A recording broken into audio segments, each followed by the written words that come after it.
नमस्कार, मैं हूं श्रीकांत प्रत्युष और आप देख रहे हैं citypostlive.com। आपको पता है कि हर कोई अपने मान सम्मान की लड़ाई लड़ता रहता है और जब चुनाव का माहौल हो तो मान सम्मान की लड़ाई और भी ज़्यादा तेज हो जाती है। लेकिन समान सम्मान यानी बराबर सम्मान सबको मिले, इसकी लड़ाई तो आज तक किसी ने लड़ी नहीं। बिहार के एक ऐसे नेता हैं जो सबको बराबर सम्मान मिले, इसकी लड़ाई लड़ते रहे हैं और इनका संगठन का भी नाम ऐसा ही कुछ है। आप मिलिए इनसे, इंजीनियर रविंद्र जी से, और ये बताएंगे भी संगठन का नाम क्यों ऐसा रखा और काम क्यों ऐसा चुना। चलिए, बहुत बहुत धन्यवाद। आपने संगठन का नाम क्या रखा है? राष्ट्रीय समान अधिकार संघर्ष समिति। ये समान अधिकार संघर्ष समिति नाम के पीछे रहस्य क्या है? देखिए, आप याद करें 1950 में आपका संविधान बना और उस संविधान में सबसे बड़ी बात लिखी गई राइट टू इक्वलिटी, समानता का अधिकार। ये हम लोग सिर्फ पढ़ते आ रहे हैं, किताबों में पढ़ते आ रहे हैं, संविधान में लिखा हुआ ही जान रहे हैं। लेकिन इन 72 वर्षों में क्या आम नागरिक को समानता का अधिकार मिला? इसीलिए लड़ाई है कि संविधान का जो मौलिक अधिकार है राइट टू इक्वलिटी, उसमें दिया गया है समान शिक्षा व्यवस्था, सबको हक दिया गया है समान शिक्षा के लिए, सबको पढ़ाने के लिए। उसमें दिया गया समान स्वास्थ्य व्यवस्था, सबको सरकार स्वास्थ्य हेल्थ पर ध्यान देगी। लेकिन 72 वर्षों में आप उठा के देखिए, शिक्षा जो भारत विश्व गुरु हुआ करता था आज़ादी के पहले, बाहर के लोग यहाँ पढ़ने आते थे, आज भारत का कोई भी यूनिवर्सिटी टॉप 3 यूनिवर्सिटी वर्ल्ड में नहीं आ रहा है। स्वास्थ्य का क्या खेल चल रहा है, क्योंकि ये दो चीज, शिक्षा और स्वास्थ्य, एक आम नागरिक को मिल जाए, एक गरीब को मिल जाए, एक वंचित को मिल जाए, तो साल का मैं समझता हूं नहीं कुछ भी तो उसको लाख से 50,000 रुपया बचेगा। तब समझिए तो 20 साल अगर इस चीज को अगर सेव किया जाए तो उसके पास 20 लाख रुपया का पूंजी होगा।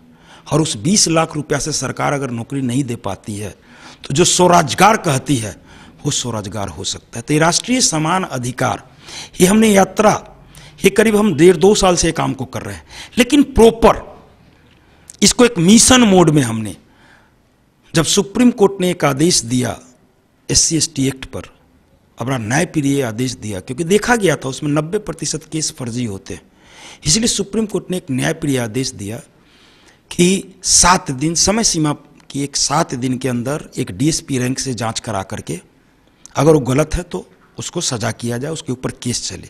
संविधान, आपका कानून कहता है, आपका जज कहते हैं कि 100 दोषी बच जाए लेकिन एक निर्दोष को सजा नहीं होनी चाहिए। आपने क्या किया भाई, लोकसभा में बैठ करके उस सुप्रीम कोर्ट के न्यायप्रिय आदेश को आपने उल्लंघन करते हुए एक अध्यादेश ला दिया। एक काला कानून जब पारित हुआ, इस पर जब राजनीति हुई, उसी समय हम 2 अक्टूबर चंपारण की धरती से गांधी जी के 100 साल बाद, 1917 याद करिएगा, 100 साल बाद सत्याग्रह आंदोलन का एक नई पुनर्जागरण क्रांति की शुरुआत के लिए यात्रा का शुरुआत किए। बिहार के 38 जिला में गांव गांव, कोई भी जिला ऐसा नहीं होगा जहां 80, 85, 90 गांव का हमने विजिट नहीं किया होगा। आम लोगों के यहां जाकर के समानता का अधिकार का लड़ाई के लिए, जात पात धर्म तुष्टीकरण की राजनीति, इससे ऊपर उठिए।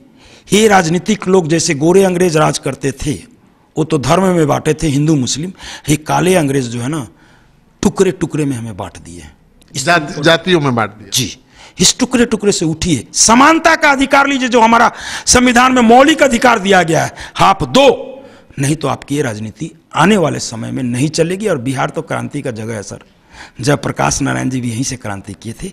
एक आम लोग का क्रांति, आप बोल रहे थे नेता, मैं नेता नहीं हूं, मैं एक आम लोग हूं। लेकिन आपकी रैली कब हो रही है गांधी मैदान में? उसका मकसद तो यही है जो आपने कहा। पूरे बिहार का जिला 8 चरणों में मैंने संपन्न किया। ये मेरा 8वां चरण चल रहा है, जो पटना के इर्द गिर्द हम लोग घूम रहे हैं। और 25 फरवरी 2019 को गांधी मैदान में एक महारैली के रूप में संपन्न होने जा रही है।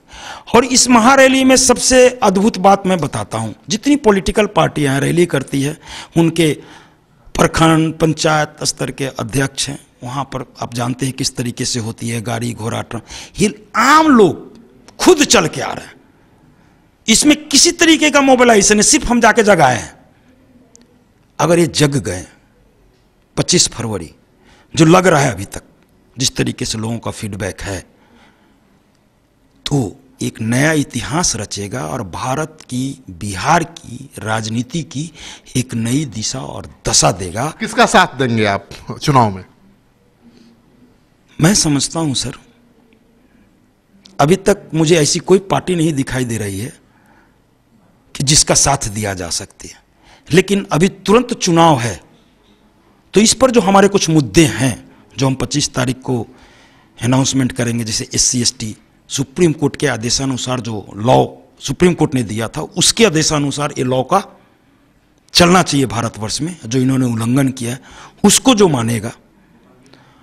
आर्थिक आधार, गरीबी, वंचित, आर्थिक आधार पे जो आरक्षण लाएगा, ये 10% एक्स्ट्रा जो दिए हैं। एक चीज बताइए, भारतवर्ष में 49.50% आरक्षण है, तो आरक्षण मतलब वहां पर अनक्वालिफाइड लोग कुछ ज्यादा है, और 50.50% अनारक्षण है, वहां पर क्वालिटी है।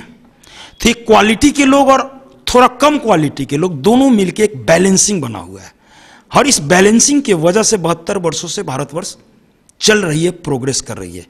लेकिन अनक्वालिफाइड लोग अगर ज्यादा हो जाएंगे, क्वालिफाइड लोग कम हो जाएंगे, तो इस भारतवर्ष का क्या दशा होगा सर, उसकी चिंता मुझे है, और उसी चिंता के लिए मैं लड़ाई लड़ रहा हूं।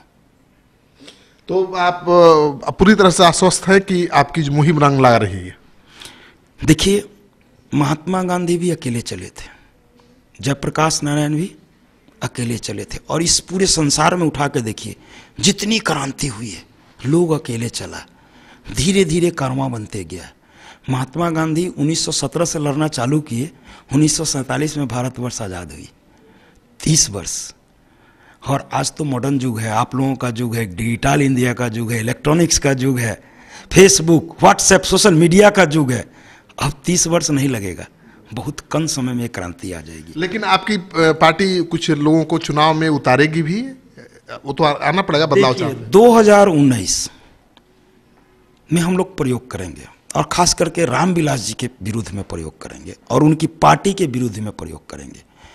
क्योंकि SC/ST एक्ट का कानून कोई दिया तो उनका नाम था विश्वनाथ प्रताप सिंह, और एक स्वर्ण का बेटा थे। और लोकसभा में ये दोनों, जो चिराग पासवान जी है, रामविलास पासवान जी, ये दोनों खड़ा होकर बोलते हैं मैं तो बर्दाश्त कर लिया, मेरा बेटा नहीं बर्दाश्त करेगा। और दबाव की राजनीति के वजह से मोदी जी, जो माननीय प्रधानमंत्री, कभी कहते थे 56 इंची का सीना है, वो 26 इंची भी नहीं रहा, और एक न्यायप्रिय आदेश को उन्होंने उल्लंघन करते हुए, तो सबसे ज्यादा अगर इस एक्ट को प्रभावी करने का किसी ने काम किया तो उनका नाम रामविलास जी। तो रामविलास जी के बेटा, उनका भाई, चूंकि वो परिवार की पार्टी है, तो उनका जहां से परिवार जहां से लड़ेगा, उनके विरुद्ध में ये आरक्षण का जो फायदा है 72 वर्षों से उठा रहे हैं, उनके विरुद्ध में आम दलित, गांव का दलित को मैं खड़ा करूंगा, और उसके लिए मैं चुनाव प्रचार करूंगा। और मेरी पूरी प्रयत्न होगी कि लोजपा का जो इनका पारिवारिक कैंडिडेट है, उनको मैं हराने का भरसक प्रयत्न करूं।